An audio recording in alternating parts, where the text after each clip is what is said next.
What's up, everybody? Welcome into the F6 Football Podcast. Cam Copeland here, joining you as always with Alex Rogalin. And man, we had a fun wild card weekend.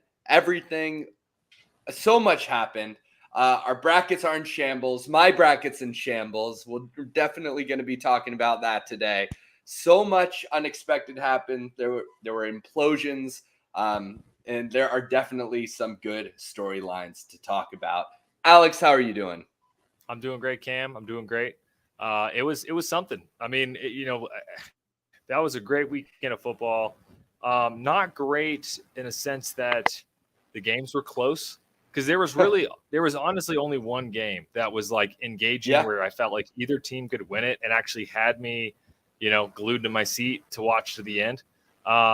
Which is crazy to think that the rest of the games were all they were all pretty much done at halftime. Honestly, like they were all blowouts, and you could have not watched the second half of any of those games and you wouldn't have missed anything. So it wasn't great in that sense, but it was great because it's playoff football. One of my favorite times of the year. This is when the men get separated from the boys, and we kind of see it's win and move on, or lose and go home. Yeah, and as you said, three of those games anyway were decided by the half. At least three of them. I remember I actually had to turn it off because I had my grandfather's 90th birthday party this last weekend. We had lots of family in town, Nice. people I haven't seen in over 10 years. It was a lot of fun. And I was the only downside was had to miss a little bit of football here.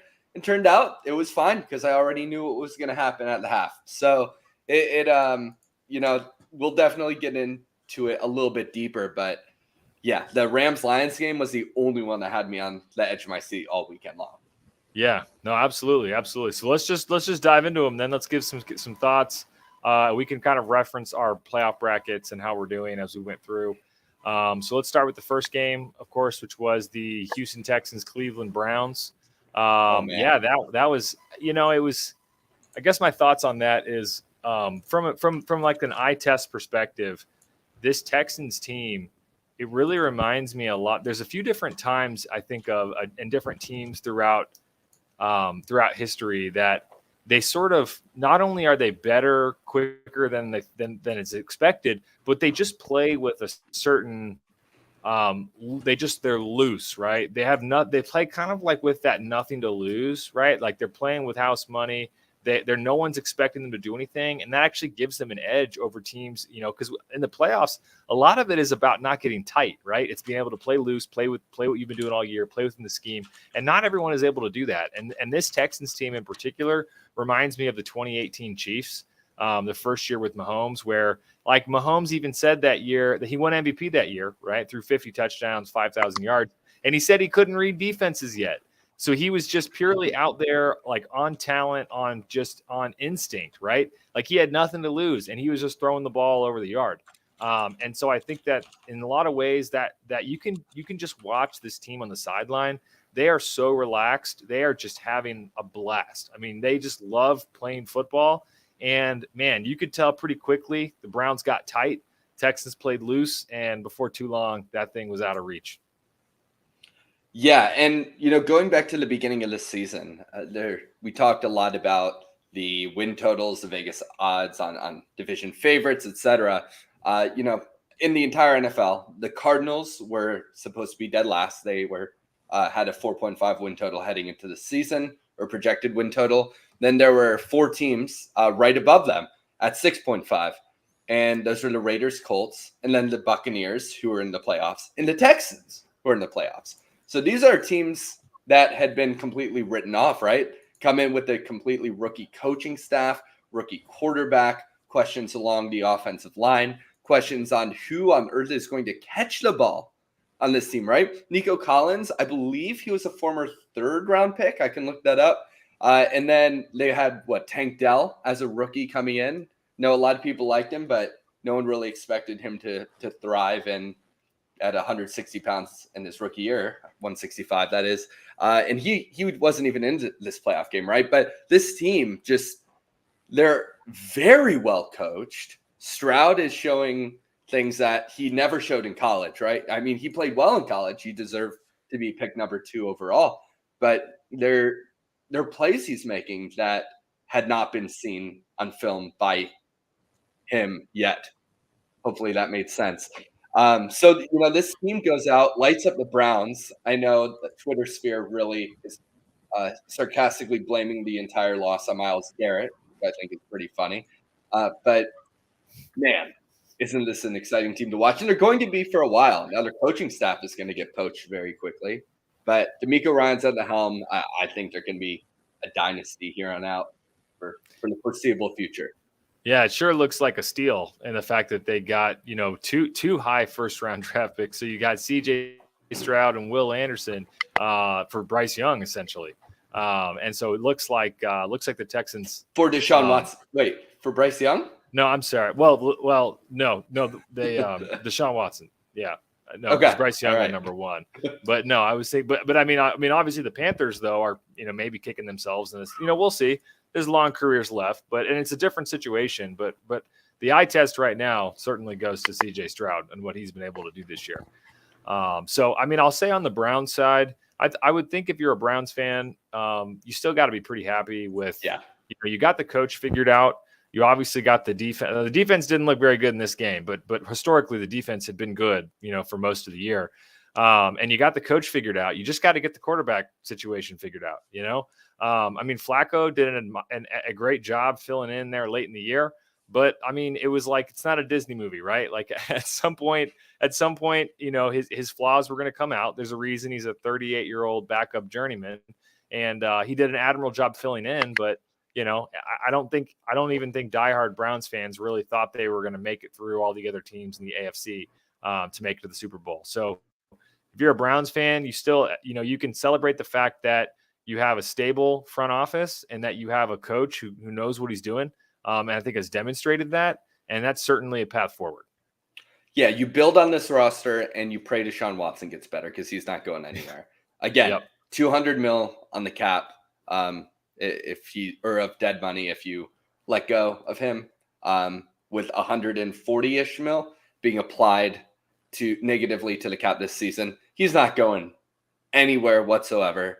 So hopefully he is taking his job very seriously in his rehab and comes back stronger for the team and the fans' sake. But yeah, I think this defense is in a great spot.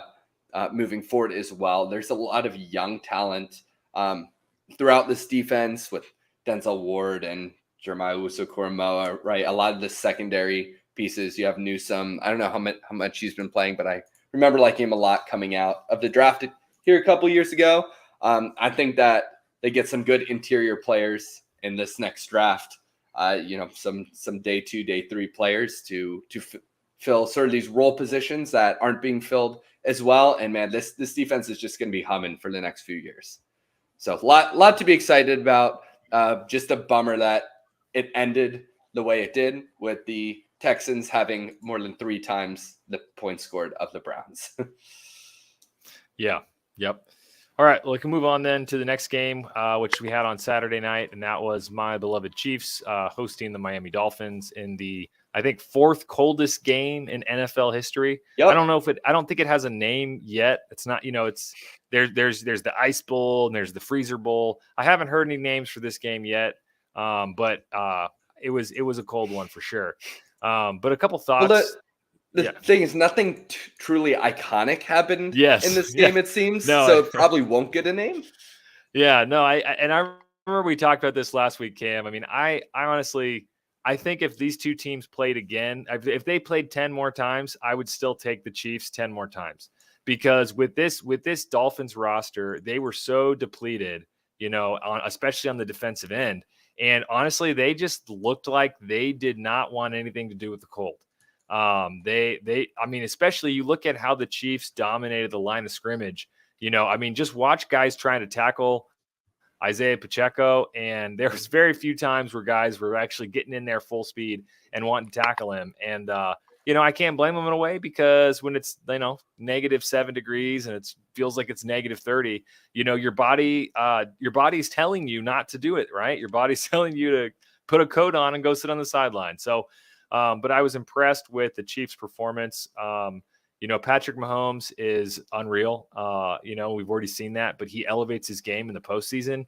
And so, he was able to, even with some drops and even some dumb penalties and a few bad decisions in the red zone, and the Chiefs still, really controlled that game throughout. And it could have been even worse. I know that Jawan Taylor had a bad penalty that wiped a touchdown. Travis Kelce had like 3 or 4 drops, which was also weird to see that when Rashee Rice didn't have any drops, man. He was catching everything and taking it downhill. He looked great. Chiefs defense looked elite. So I think, and we'll talk a little more about the game with the Bills this weekend, but man, that is going to be a clash of titans for sure. So I think some folks have been sleeping on the Chiefs, but they are the defending champs for a minute. I mean, for a minute, they are defending champs, right? And if the Bills, look past the Chiefs, then they're going to be disappointed with what happens, because the Chiefs have the dogs to run the race, and we'll see what happens this weekend. Yeah, a lot of people had eyes on this game because it's a playoff game, right? It's the only game being played at the time. And something I noticed that I hadn't really noticed before, I know people talk about it, but Jawan Taylor false starts on every single play. It's ridiculous. He is out there before the ball moves. I mean, he's up out of his stance on almost every play. I couldn't believe it. I was pointing at the screen. I was talking as he moved again, right? I'm not the crazy one here. And I mean, he's not the only tackle that does that. A lot of tackles, of course. Another guy be like Lane Johnson, right? Like I think Lane Johnson's elite, but Lane Johnson jumps the snap. I mean, most tackles do that. It's just they do it close enough that refs let it go.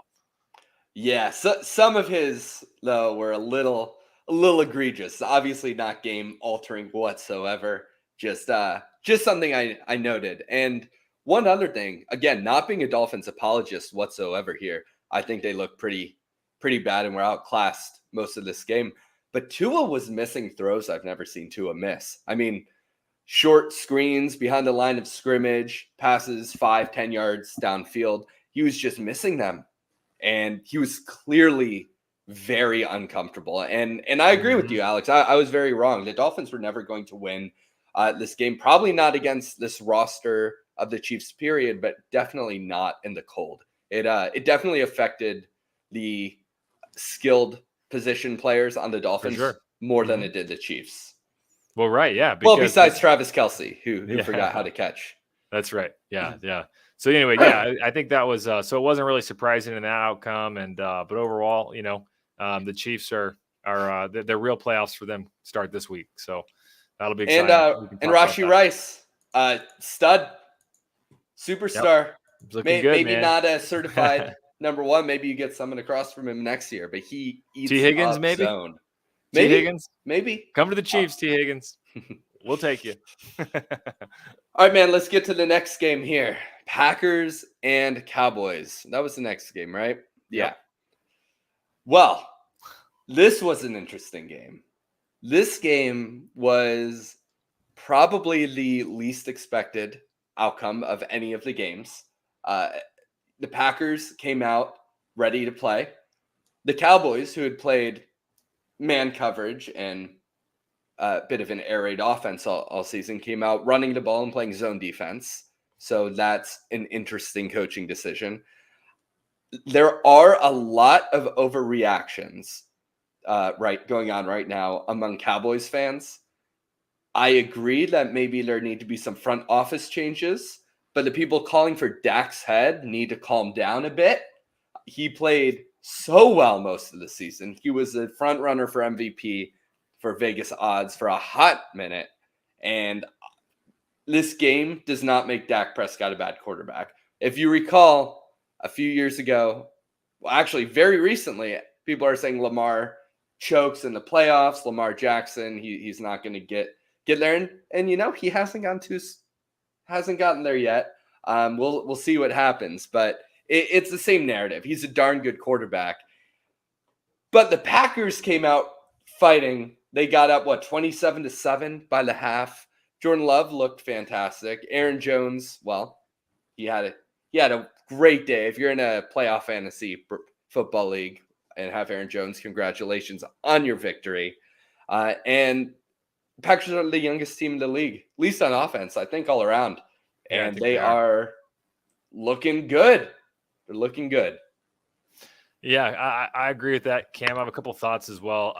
One of the things that stood out to me, Cam, is if you would have taken Jordan Love and you would have taken away the number 10 and put a number 12 on there, I would have thought that was Aaron Rodgers. I mean, had you see those back hit when he was throwing the ball off his back foot? I mean, I swear, if I was seeing some side by sides, it is almost exactly the same throwing motion as Rodgers. And that in itself is just like mind blowing. Like, how does that happen? I mean, I know he sits behind him. I mean, I knew he sat behind him for a few years, and you know, maybe Rodgers gave him some tips, but for him to not just use that throwing motion multiple times, but to throw absolute dimes downfield, I got to say, I was super, super impressed with Jordan Love. A little bit like CJ Stroud, where he was playing loose. You know, like no one expected them to go in there and beat the Cowboys, especially because the Cowboys had been undefeated at home all year. And I think that Jordan Love fed off that. He just kind of went in there and was like, well, I'm just going to throw the ball all over the yard and see what happens. So that was really impressive. Definitely give him his flowers for sure. And then I thought interesting, I saw Aaron Jones said that, you know, he actually had been banged up for most of the year. And so I saw in an interview, he said that he's never felt fresher. So, I mean, he only played like 4 games this season because he was hurt so much. And so I guess now he's totally healthy, and he sure looked like it, man. He was jumping off the page. He was running downhill. He was making moves. I mean, the Cowboys tackling effort was pretty pathetic, honestly. Oh man. So that's certainly a part of it. But yeah, I mean, I got it, you know, as I'm sure Packers fans are thrilled. This was supposed to be kind of a, you know, let's just sort of give Jordan Love some experience and see what happens kind of year. And then to come in there and just not just beat the Cowboys, but just, I mean, demolish them, destroy them. I mean, that in itself, that's rough. And I will say, just on what you shared about Dak, I mean, I agree that it's not certain. I place more blame on McCarthy than Dak, personally. As you mentioned, some of the coaching decisions. But I think the biggest problem about the situation with Dak is, even if you say, okay, Dak's not the answer, well, what are you going to do? Like who are you going to get? And that's the biggest problem, right? Is are you going to be able to go and actually, I mean, it's not like there's Lamar Jackson that's going to be available in free agency. You know, it's not like Patrick Mahomes is available, right? So it's like you're going to have you could try to get Cousins, you know, and I mean, but his injury, you know, it's like, and even if he's healthy, is he really an upgrade over Dak? You know, I mean, are you going to try to go trade a bunch of draft capital and go try to get one of these other young quarterbacks? So overall, I think they're similar to what we said about the Browns. I mean, the Browns are stuck for financial reasons. I think the Cowboys are stuck because there's just nobody better that you could get without selling the whole farm and tearing the whole thing down. And I don't think that Jerry wants to do that.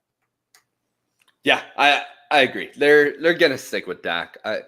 This team has some young star players who need to get paid, Micah Parsons, and they do need to get a bit younger on the offensive line as well. But this team they're going to compete again next year. There's no doubt in my mind about that. Eagles might not, but we'll get there. The Cowboys are going to be good again next year. Now, I know 49ers fans who are scared of next week's game against the Packers. That is how well the Packers played. I'm still taking the 49ers, but if this last week showed you anything, it's not to trust my playoff judgment for these games, because I went 1-5, and I'm ready to get upset again. These are some interesting games. Shall we move on? Let's move on. Let's do it. Rams Lions, the most fun game, in my opinion, of the week. It was absolutely back and forth. Now, the Lions seem to be ahead for the majority of it. I believe they were about 10 points ahead for a lot of the game, and then the Rams came back. Yeah, Rams are the only team that scored in the fourth quarter, making it a bit close. It was 24-20 going into the fourth. I thought a couple of the Rams touchdowns, both of them in the second quarter, I thought it was possible that they would go for 2 on one of them to make it so a field goal tied. I thought that was an interesting decision. If your offense is humming, I understand why you don't do that. I don't know. Before getting into any of the players in this game, did you have any thoughts on their decision to kick the extra point? It doesn't seem to be really talked about too much. Yeah, I guess I could understand it both ways, right? I think that McVay obviously has a high level of confidence in what Stafford can do, and he should, right? I mean, if there's any player to talk about, Stafford, man, that guy he was on a mission. I mean, it ain't his fault, that they didn't get it done, because especially in the second half, once he was humming, man, I thought for sure he was going to just tear out the hearts of Lions fans.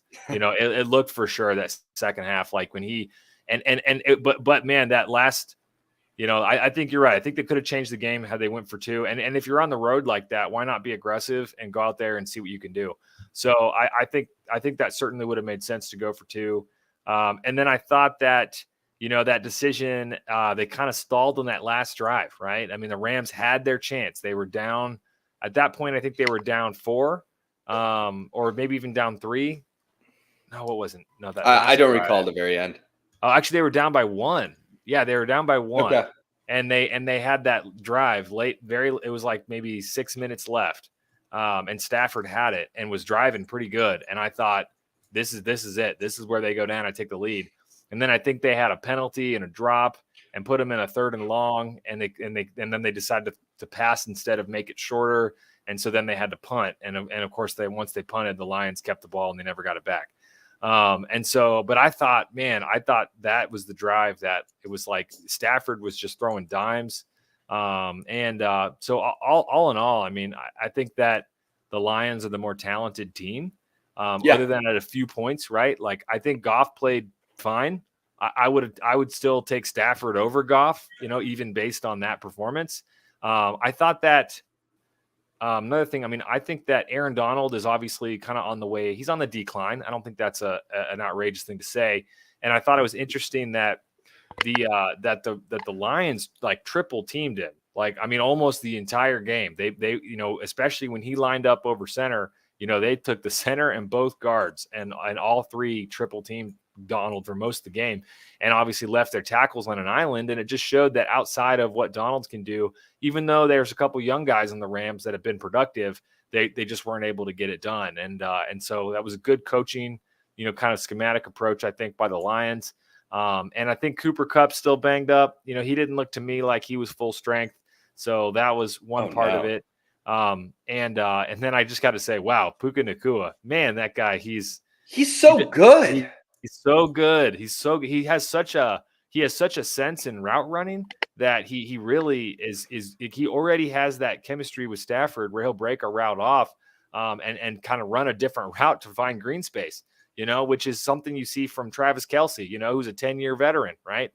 More than that. And so very impressed by Puka Nacua. He has a really bright future for sure. Yeah, I remember watching Puka Nacua when I was scouting the wide receivers from last year. And I was watching BYU for someone else. I don't recall who. And he kept jumping out at me. He had a couple big plays in the few games that I was watching. It's like, this guy's kind of good. And I went back and I watched his tape. And he was smooth. He didn't do much that was too sudden. He didn't appear too athletic. I was like, he could be a decent pickup in the NFL. I like some of the plays he made, but I don't think there's anyone who thought he'd ever become what he did. I mean, he was a 4th round, right? 5th, I believe. 5th round. Wow. He's doing steal things on the field that he did not do in college. Like, we were just talking about CJ Stroud. I mean, some of these routes that he was running, he was never asked to do. He didn't do with this much refinement.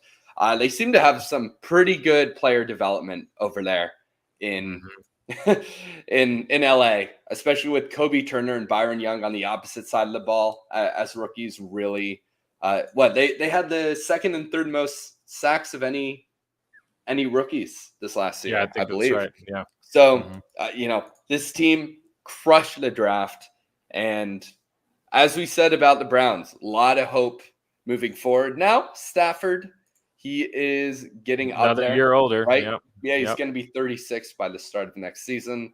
Uh, so seeing what this team does at quarterback will be interesting. Do they draft someone to develop? Do they go out and do they just neglect it entirely until Stafford's contract is up? I don't know, but it will be interesting to see how this team treats the offseason this year. Yep. Before we move on, Cam, one thing I want to say also is just congrats to Lions fans. So I really am. I'm happy for you guys. As a Chiefs fan, I went my entire life and not remembering, or the last time the Chiefs had won a playoff game was when I was 3. So I obviously don't remember it. So I followed them closely my entire life. Never saw them win a playoff game. And at one point, they had the longest streak of lost playoff games. It eventually was then passed to the Lions, but the Chiefs had that streak before they won their first playoff game and their, I think, only playoff game with Alex Smith in 2015. And so all that to say, I know what that long drought is like with your team and just wanting them to win one game. And so congrats, to Lions fans who've certainly been faithful and following the team all these years. And not only did you get one playoff win at home, but you got another home game this week. And I think a decent shot to certainly win another one. So could definitely congrats to Lions, long suffering Lions fans.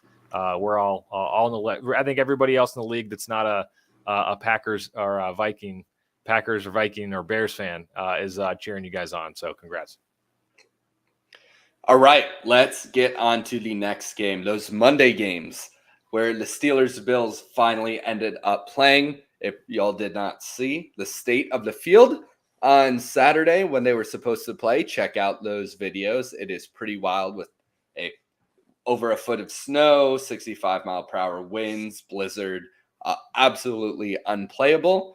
Now, just to touch on this real quick, I know a lot of people are saying that the NFL is getting soft in terms of when the games are played and all that fun stuff, saying these players should tough it out. Do you want to see real football? Do you want the better team to win? Or do you want to, because I feel like that doesn't happen as often in these crazy weather games, right? If you get two teams going on the field, I don't really care how talented you are at quarterback, what your scheme is normally, who you have on offense and defense. It's so much more luck involved. It's a completely different game, right? So I'm a fan of this was obviously an egregious case where the game had to be moved. They couldn't have played.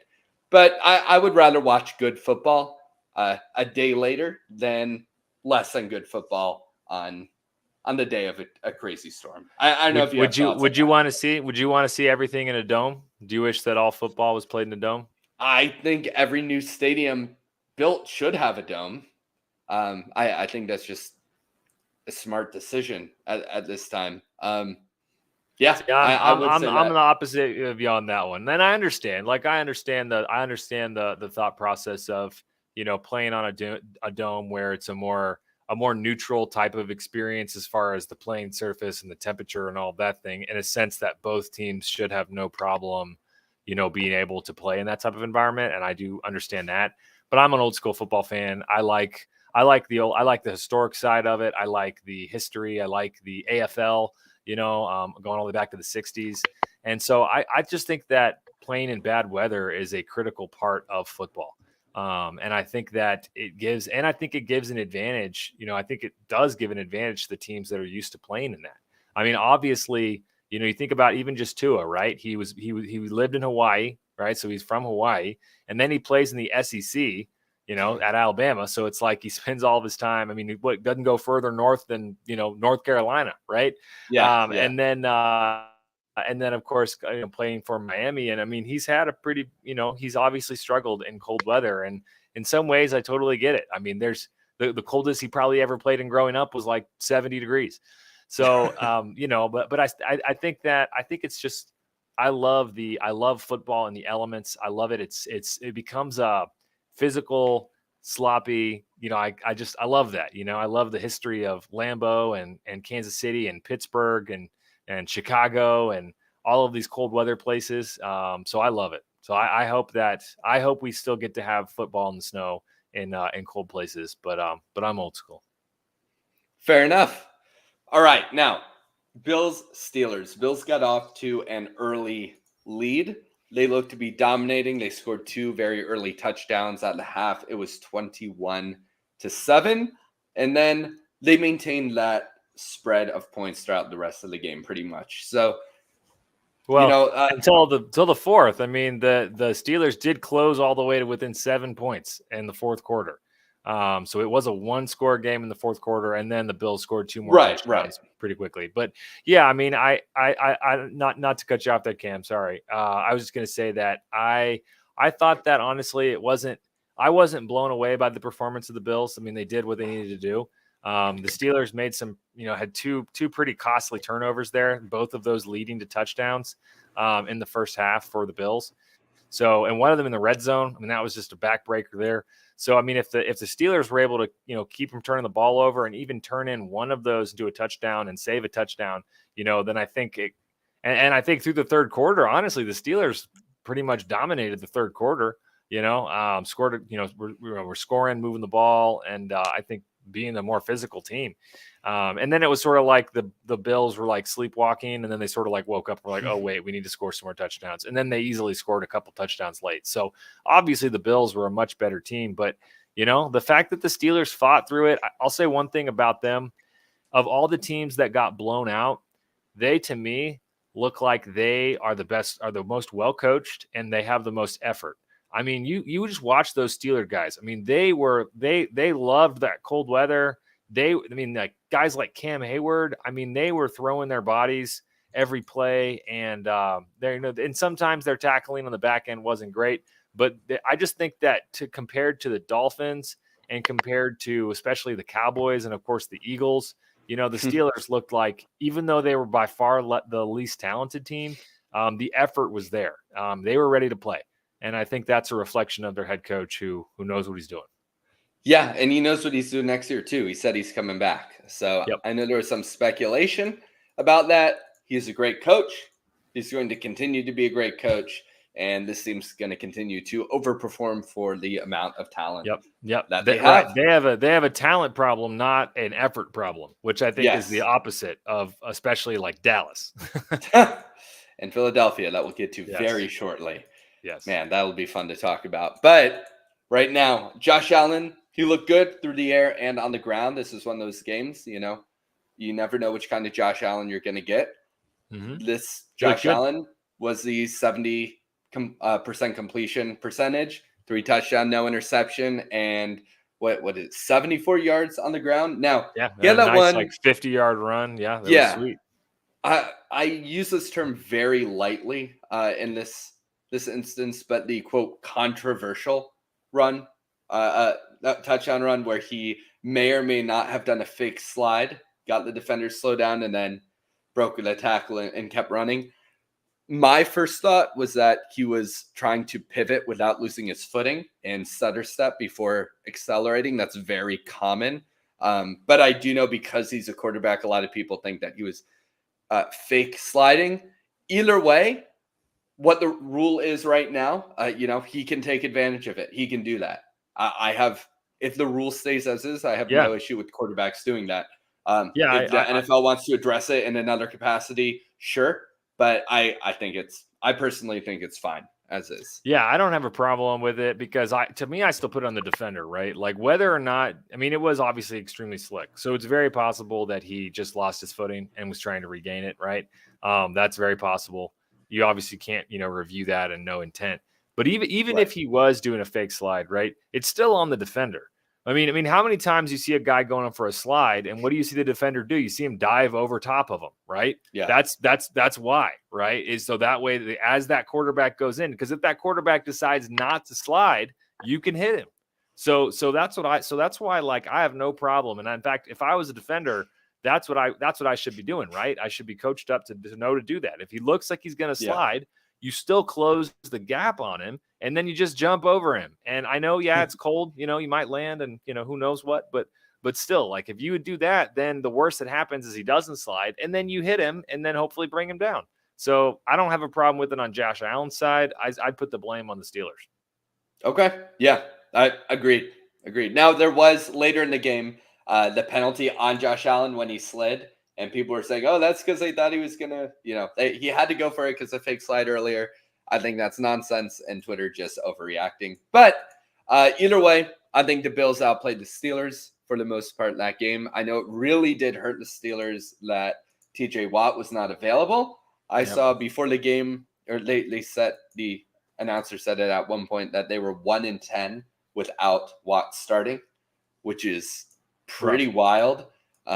Whether all those games are losses because of him are, neither here nor there, but he is a very good player. And it's unfortunate he was sidelined, but Mason Rudolph is not the answer. I do think it was the best decision going into the playoffs and sticking with him. This is another team where I don't know what they're going to do about quarterback in the offseason. They don't have a very obvious route, right? They have roughly picked 20 in the draft again. And that's where they took Pickett before. I like the potential mid to late first round quarterbacks in Bo Nix and Michael Penix. I know some people are a lot lower on them. I like them more than I liked Kenny Pickett. So whether they just stand pat and draft BPA, whether that's a quarterback or not, is one option. Going after someone like Cousins is another. But going into next season with Kenny Pickett at the helm, it doesn't seem like there is much confidence around the organization, and that includes the players, right? Yep. And if the players aren't confident in who's at the helm, then they're not going to play as well, no matter how well he plays. That's just how it is, right? Now, if he goes out there and has several back-to-back crazy good games, it could turn it around. But I think we've seen enough to know that that's just not who he is. Yeah, I agree. They're in kind of like no man's land once again. They can't really go get a really talented young guy unless they give up the farm. And they're going to be, as we've seen with Mike Tomlin, they're going to have a winning record every year. Like they're going to win 9 or 10 games every year, which will give you a chance to sneak in the playoffs like they have, but they're not going to be able to make noise. And that's just a reality. Even if you like Kenny Pickett, right? Even if you say Kenny Pickett has a lot of upside. Okay. So here's the question: in the playoffs on the road, right? Because they're probably going to be on the road. Do you see him beating Josh Allen, Patrick Mahomes, and or Lamar Jackson, and now maybe C.J. Stroud, and then maybe even like Trevor Lawrence, right? You go on. Even though Lawrence, he hasn't really earned it, but Justin Herbert, right? The point being that the AFC is so stacked with elite quarterback play of guys that are all pretty young and are going to be around, maybe in the AFC for the next decade. And so because of that, if now you've seen him enough, even if you like Pickett, do you think he's going to have, even with the right pieces around him, enough to beat those guys? No, it ain't happening. So you got to go back to the drawing board and figure out what your best options are. And as we've been saying, Pittsburgh's been performing above their talent level. They need players at key positions. It's not just quarterback. They need another cornerback across from Joey Porter Jr. They need multiple offensive line pieces. Mason Cole at center he's not going to be their center next year. There's no way. Now, center isn't a guy you draft in the first round, especially not in this class. But, they need either one or two offensive tackles. They need players at very important positions. And they're going to need to attack it pretty hard, or else they're not going to be able to compete with those other teams through the playoffs. Now, under Tomlin, I think they can keep getting back to the playoffs, even in one of the hardest divisions in the NFL. It's just, again, you see it in Houston now. They have a great coaching staff and are overperforming, in my opinion. And same with the Steelers. So won't spend any more time on it, but again, another fun team to watch as they move forward this offseason. Yep. So looking at the last game, Cam, can you, which of course is the Buccaneers Eagles, how happy were you with the Eagles' total and utter collapse? Yes. No, I was. So first of all, I want to give the man some respect. Jason Kelce just retired today or yesterday, I believe today. Yeah. And he is a class act. He's a very nice guy. He's always been respectful. I've never had any negativity towards him. Never felt anything bad coming to the, with the NFC East rivalry, he's always just been a good dude, an amazing player, and wish him the best here on out in his life. Mm-hmm. Now that I've gotten that out of the way, man, the Eagles have completely imploded. I know there are rumors of Jalen Hurts and Sirianni not really getting along. Sirianni is, I believe, a lot less professional acting than Jalen Hurts. I think it's absolutely That's an understatement. yeah. I think it's absolutely ridiculous that the Eagles offensive coordinator, Brian Johnson, is being considered for head coaching positions. His play calling has been truly abysmal. Now, right before this podcast, I saw an article saying Eagles players don't know who's calling the plays. I don't know how much to put in a stock to put into that random headline I just saw. But if it is Brian Johnson, man, he has requests already from the Panthers and the Titans. One, if the Panthers hire him, I am sorry. Tepper has done a terrible job so far owning you guys. I wish you the best. I've always liked the Panthers. And then the Titans. Can you imagine going from Vrabel to Brian Johnson? I'm getting off track, going on a tangent. But, man, Eagles lost 5 in their last 6 games. 6 in their last 7. Well, 6 in their last 7. 6 in their last 7. Playoff, yeah. And, Brian Baldinger, I've mentioned him before on Twitter. He has some very good film breakdowns of the Eagles and Bucks games. The defense wasn't playing defense. The offense wasn't playing any sort of recognizable offense. And I've talked many, many times on this podcast saying I think that the Eagles, I still think they are top to bottom. I've been saying the most talented roster in the NFL. I still think they're at least top 3. They might still be the most talented, top to bottom. Do they have issues? Yes. Every team has issues, right? The Eagles are weaker at cornerback. Their Nakobe Dean is on IR, and the rest of the linebacking core has been poor. But I don't know how poor the players are, these players who are stepping in, because the scheme is so bad, they don't have the chance to really prove themselves. I mean, every time a Buccaneers player got the ball and was about to be tackled, I thought he was going down and he'd get 9 more yards. And the tackling was unacceptable. That is on the players, right? Tackling in one-on-one situations and effort in the secondary. There was minimal effort by the secondary, and it seemed like the entire defense gave up. Mm-hmm.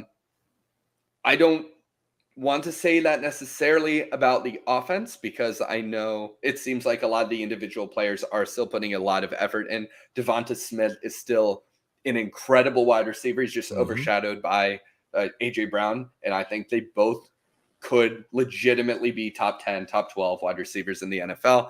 Jalen Hurts, I don't love him as much as other people as a player, but man, he did not have any chance in this game. Buccaneers blitz almost every play, and not just on third down. They blitz on first down, on second down. There was never an answer to it. The wide receivers didn't get their heads around by the time Jalen Hurts was getting sacked every single time.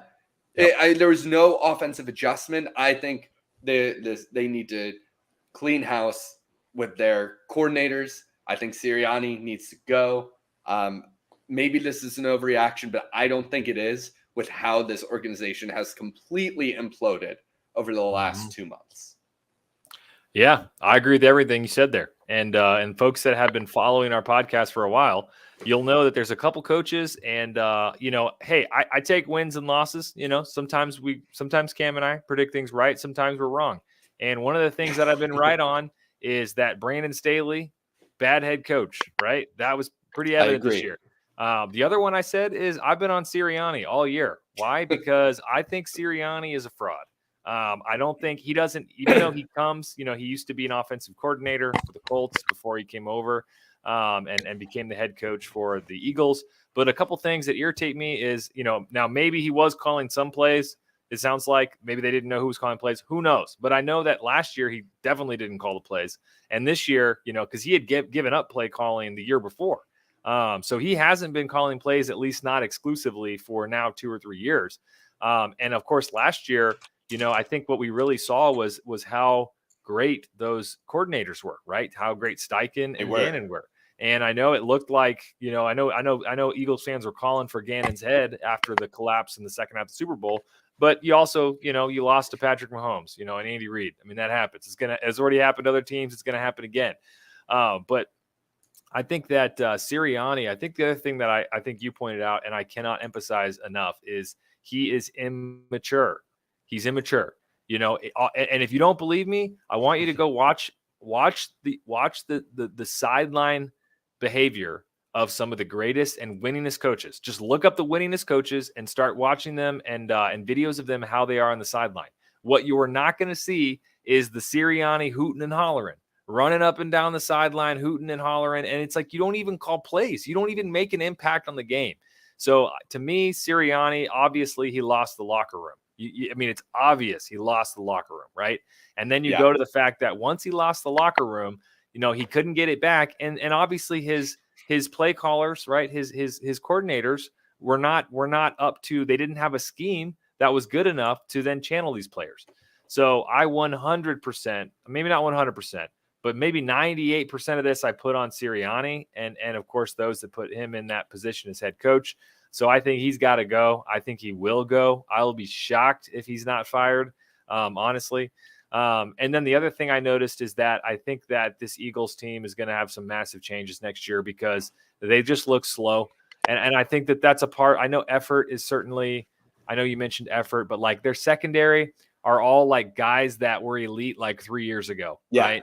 Yep. Bradbury, right? And Slay. And I know Darby's been good at times, right? But all those guys, man, they just look, compared to some of the, some of the receivers, on the Bucks. I mean, they looked slow. They looked like they couldn't react. They looked like they didn't want anything to do with tackling White in the open field and some other guys. So overall, and then you think about Fletcher Cox and Brandon Graham.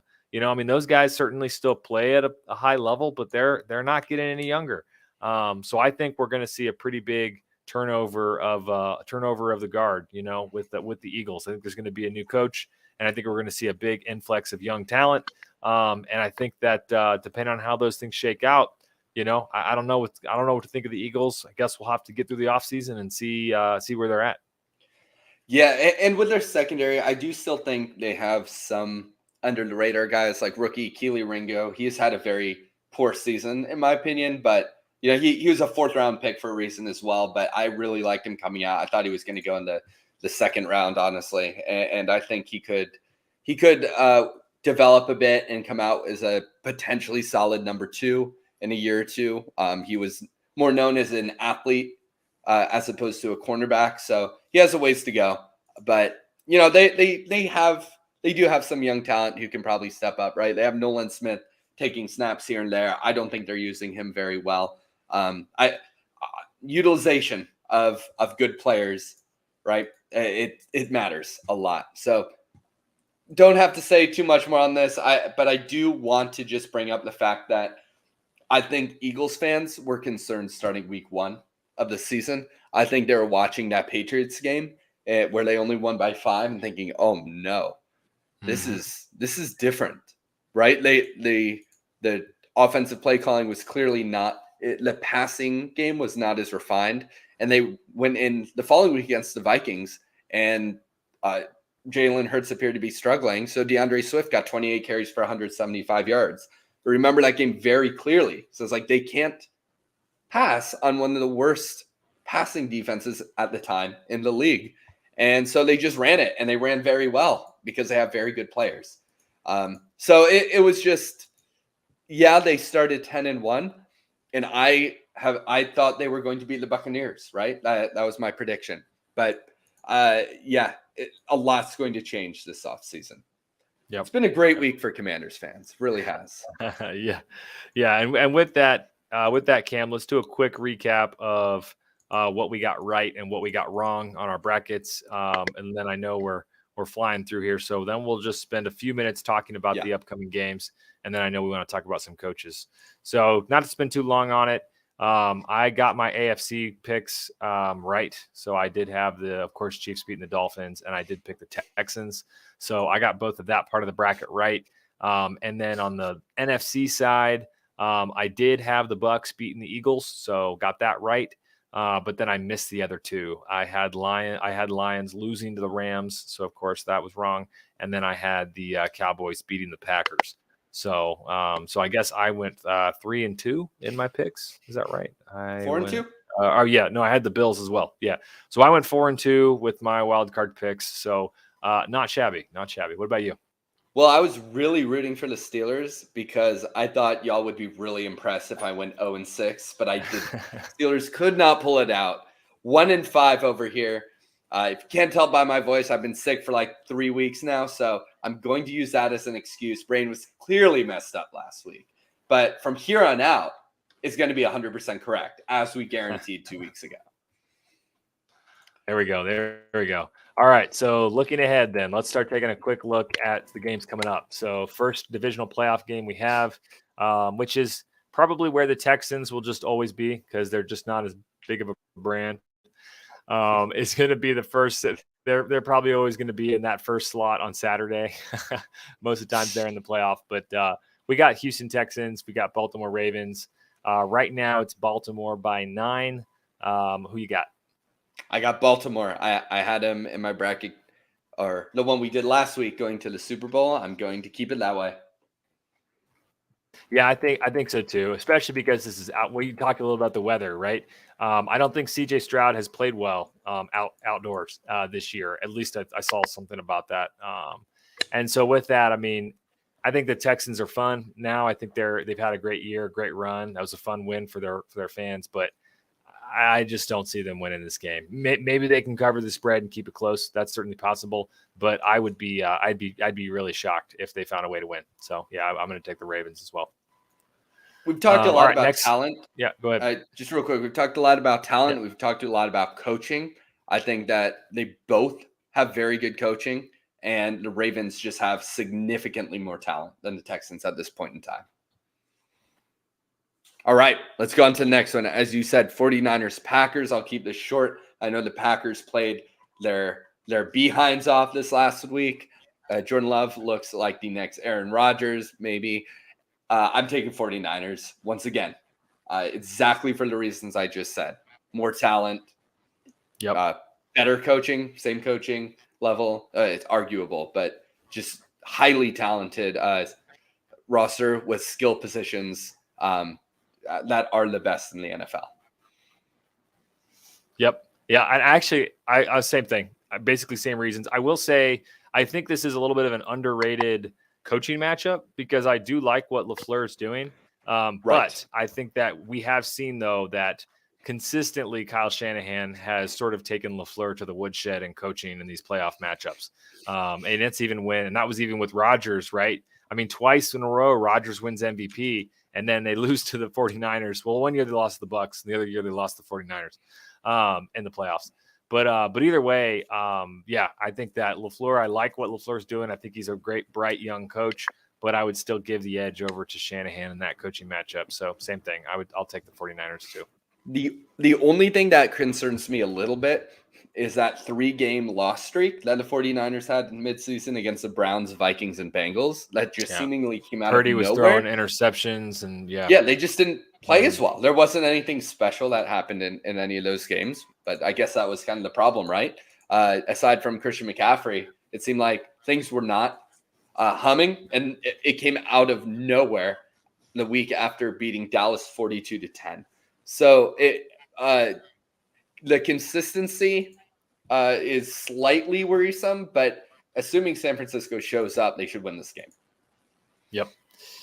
After that, we then go to the Tampa Bay Buccaneers visiting the Detroit Lions. And that one has the second smallest line. Of course, the tightest line is going to be the last game, but this right now has Detroit favored by 6.5. I'm really tempted to pick the Bucs. I was super impressed, honestly, with, I think what a lot of people forget about this Bucs team is this is a championship football team. I mean, a lot of the core pieces that won the Super Bowl with Tom Brady are still there. Evans, Godwin, both linebackers, right? White and David. They got Vita Vea, right? I mean, they have a lot of players. And of course, Todd Bowles was the defensive coordinator on that Super Bowl winning team. So, I mean, obviously the quarterback's different, but they have a lot of these pieces or guys that were on that Super Bowl squad. And I was super impressed with their physicality. And so I like what the Lions are doing. I like what they bring to the table, but there's always pretty much always at least one road team that wins in the divisional round. So I'm gonna ride another week with the Bucs. I also liked Baker Mayfield. I thought he played great. His arm looked good. They actually dropped passes. I mean, if they weren't dropping passes, there'd have been a couple more touchdowns there. So I think he's clearly playing with more confidence than I think I've seen him play with maybe ever. When he was in Cleveland, and of course his other couple stops. So got to have an upset somewhere. Sorry, Lions fans, I'm gonna have to pick against you this week. So I think there's a good shot the Bucs win this game. Yeah, people kind of forget that Baker Mayfield started his career with the Browns, right? And the dark times we don't talk about, which for the Browns, that is any year before this one. And then he was in Carolina, right? And it seemed like he was not playing well, and he wasn't, right? Odell Beckham's dad released that video a couple of years ago. Pretty legendary, with him just missing Odell on wide open. But his coach was Freddie Kitchens, right? So right. Right. And now, he comes here, and I heard a few Bucs fans saying that they were pretty optimistic with Baker's performance. They kind of wanted to tank for a quarterback, the ones I was talking to, but Baker just will give his receivers a chance. And they gave him Mike Evans, right? He passes down the field well. And this last game was probably the worst game I've ever seen by Mike Evans, where he didn't play Lattimore in the Saints. Besides those Saints games, it was bad. He just dropped some bombs that went right through his hands, especially the first one. That was entirely on touchdown him. Ball. Yeah. Baker is dropping those deep dimes, and I do think he's going to be able to do that again. I do think Evans is going to be able to haul them in because he is an excellent player. Lions secondary is not good. And all that said, I'm going to go against you, and I will take the Lions this round. I think they're going to come out fighting again. Jahmyr Gibbs didn't get the ball very much this last game, which was interesting. It was mostly he looked good Montgomery. When he did, though. Yeah, he looked good. He always does, though. Yep. So I think this will be the closest game of the week. I think it just ends up that way, and the Lions will take this one. Cool.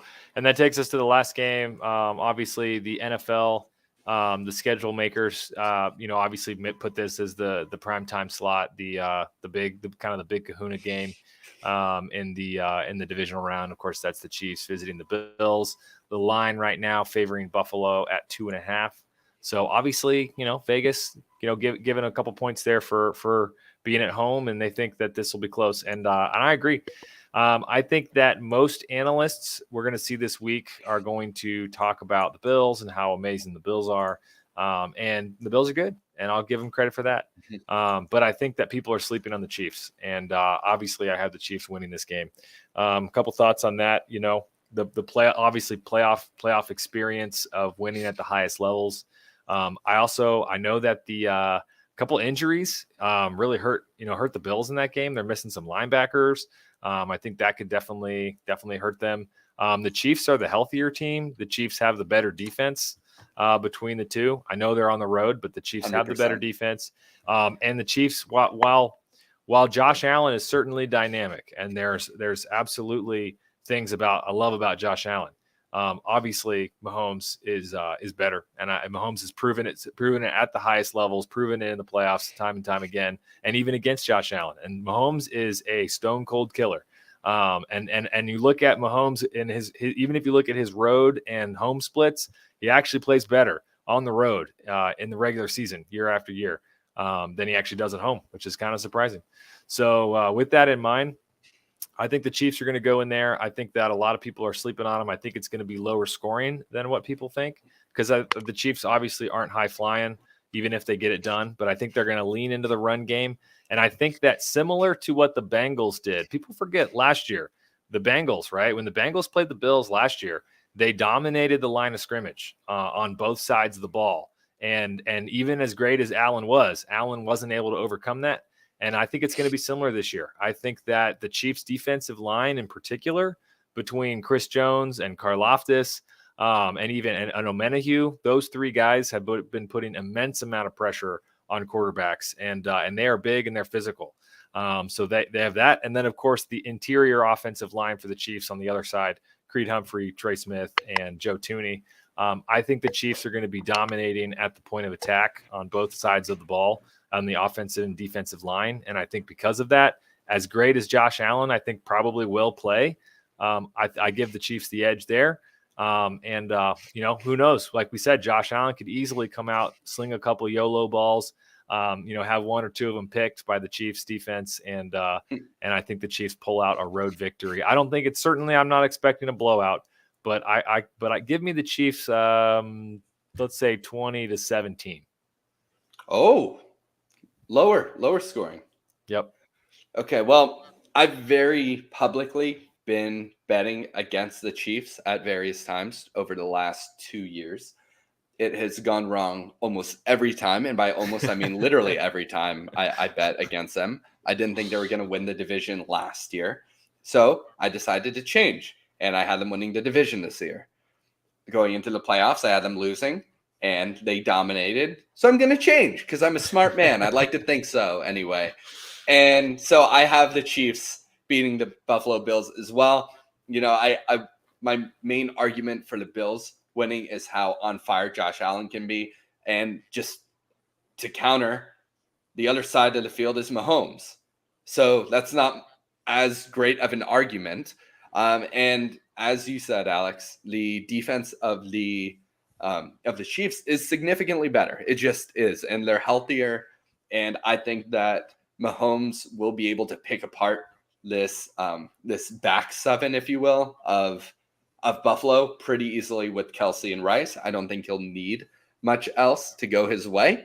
And honestly, it's just fun rooting for Isaiah Pacheco at this point because, man, I don't think anyone runs harder in the cold besides maybe Derrick Henry, right? Yeah. I mean, he's just ferocious. I don't think he gets cold. I don't think he has feelings. I'm not even sure if he's a man. He is just running like a madman out there. He is, man. He's wild. Man, he's fun to watch. Fun. So he also does high knees. He runs like he's doing high knees over the little ropes or something. Lots of practice, right? That's how you get there. So yeah, I'll take the Chiefs. Not going to bet against them again until next year when I inevitably bet against them. There you go. Again. So there you go, everybody. So that's, we'll of course, our brackets look a little different based on our wins and losses in the wild card round, but those are our picks for the divisional round. It's going to be another great week of football. But while some fortunate teams are prepping for the divisional round, other teams are at home, and some of them don't even have a coach. So Cam, can you give us an update on what is going on in the coaching rumor mill and what your thoughts are on how some of this will shake out? Yeah, so there's a lot going on, right? But most of it's behind the scenes, right? Atlanta, for instance, they requested about a dozen different head coaches, and they've already sort of completed, again, behind the scenes, 1, 2, 3, 4, 5, 6 of them, right? So these teams are moving fast. So I'm not going to do a lot of speculating. We're getting a bit towards the end of our time here. Want to keep it short. But what I do want to say is, first of all, New England hired Gerard Mayo. We weren't sure what was going to happen. Everyone was saying Vrabel. I just saw this news, and with Mayo as the head coach, it's curious to where Vrabel ends up. So definitely going to be following him over these next few days. I think by the time we record our next podcast, more teams might have head coaches, right? Ben Johnson has been requested by, I believe, 6 different teams already, and he's still in the playoffs. Most of these coordinators are still in the playoffs. So I know that he has a Zoom call with the Commanders on Friday. And with that, I just want to talk a little bit about the Commanders because Adam Peters, new GM, right, came over from the 49ers.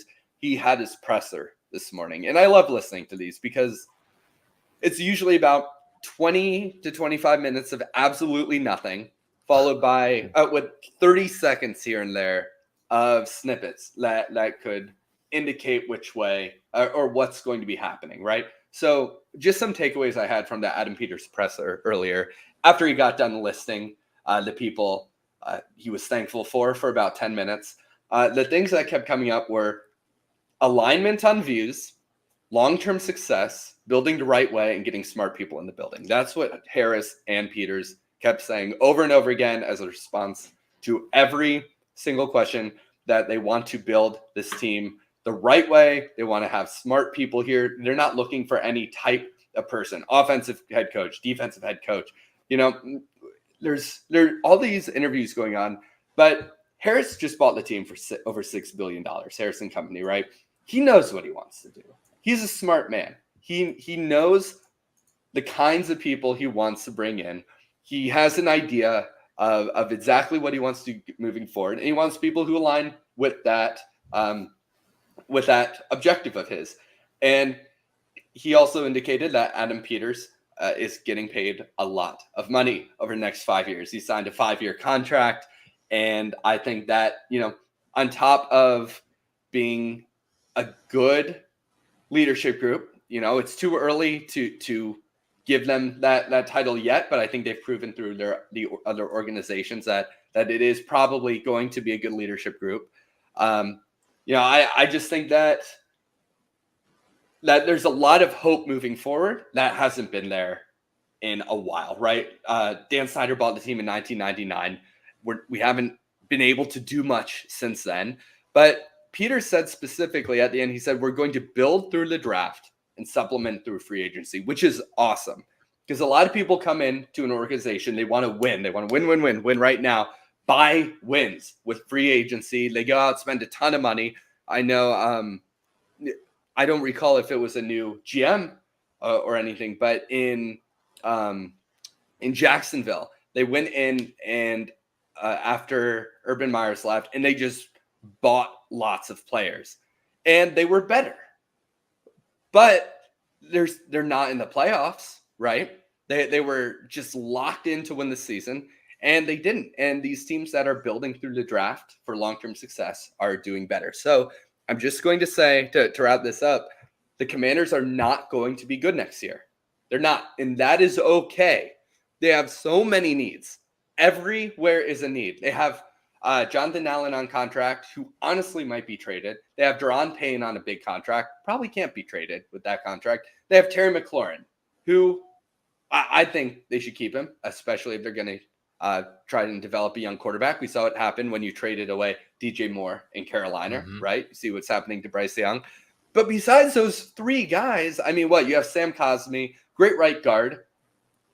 Guard's usually not considered a foundational piece of a full team. He's gonna be on the team, but everywhere else, I mean, we need probably 2 new tackles. Charles Leno Jr., big cap hit this year, not too big. I actually think they might retain him. Wiley on the other side, he just didn't play well this year. Left guard's probably the biggest need in the entire draft besides quarterback, and probably need another wide receiver to help out with whatever quarterback we end up taking at 2, Caleb Williams, Drake May. Assuming that happens, it's not locked, right? Anything can happen. I'm sure they're going to, but not going to be good next year. Might not even be good the year after that. But if they build through the draft, right, they get all the smart people in the building that they want and all align on their views, and they don't have an ownership group that is rushed to just get rid of Peters, get rid of whoever they bring in as head coach within the upcoming weeks, if they're not winning within 2 years. I think this really is a good turning point for the team. I'm very excited. And again, I'll say it one more time. We're not going to be good next year, and that's okay.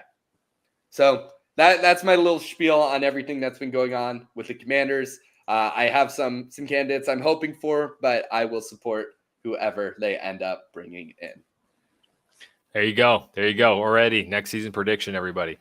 I will say a quick sneaky thing to look at, a sneaky landing spot for Vrabel, because I agree he is certainly a guy that we'll be keeping a close eye on, and I bet Arthur Smith goes with him as well. wherever they end up probably going. I bet they go together. I think Dallas is a sneaky place, or even Philly. And I know neither one of those technically have coaching openings right now, but I think that Vrabel brings a consistent physicality, from a coaching staff. And obviously he knows what he's doing with what he's been able to do with probably not even very good Tennessee roster, over the years. And so, I think that both of those places, I think if they get rid of their current coaches, I think could be sneaky landing spots for Vrabel. So keep an eye on that. But go ahead. I was just on the rumor mill as well. Belichick's already completed one interview, and that interview was with the Falcons. Yeah, so I heard that too. Yep. Which I don't know if I don't know. I that may not be my first choice if I'm Belichick, but I think I do think more teams are going to go after Belichick than some folks expect. I know he's 72 and he's not a long-term answer at coach, but obviously if you just want to put people in the seats and be competitive with what you have, and you already think you're a coach away, then obviously he's going to get a lot of attention from the owners. And so we'll see what happens with him. But anyway, so with that, we'll keep everybody posted on coaching changes, of course, as we go along. But looking forward to another great week of football.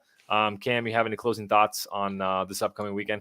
No, man, that's it. I'm just looking forward to seeing these games. I do think there'll be some tighter games than the ones from this last week. Those were fun, but I want some more nail biters, man. Yes, absolutely. Absolutely. Well, with that, thank you so much, everybody. It has been a blast to do the show together, and continuing to take you guys through the playoffs. So with that, everybody have a great weekend and enjoy another week of football. Peace.